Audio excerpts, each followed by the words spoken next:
Welcome, here I've got CAT S61 and I'm gonna show you how to turn on and off the camera location tags on this device.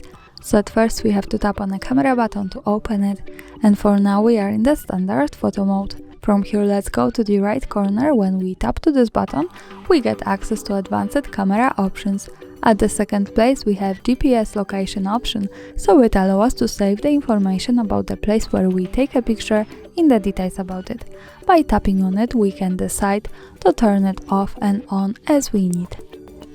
And this is how to use this. Now let's turn this on. Also here the important thing is that to make it work correctly, when we want to save the actual location of our photo we have to be connected with the internet, for example with the Wi-Fi, and we have to turn on the location of this device to make it work, so remember about these two parameters. Now let me keep turning on all of these settings and let me take a photo.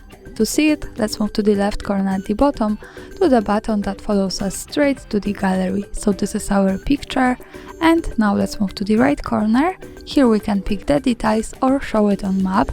Now let's stay on the details. At the first position we have the location information, and when we close this and tap to the right corner once again, let's go to show it on map, and here we can check our location at the Google Maps. So this is really easy. Greetings from Kraków, Poland. Thanks for watching, subscribe our channel and leave the thumbs up.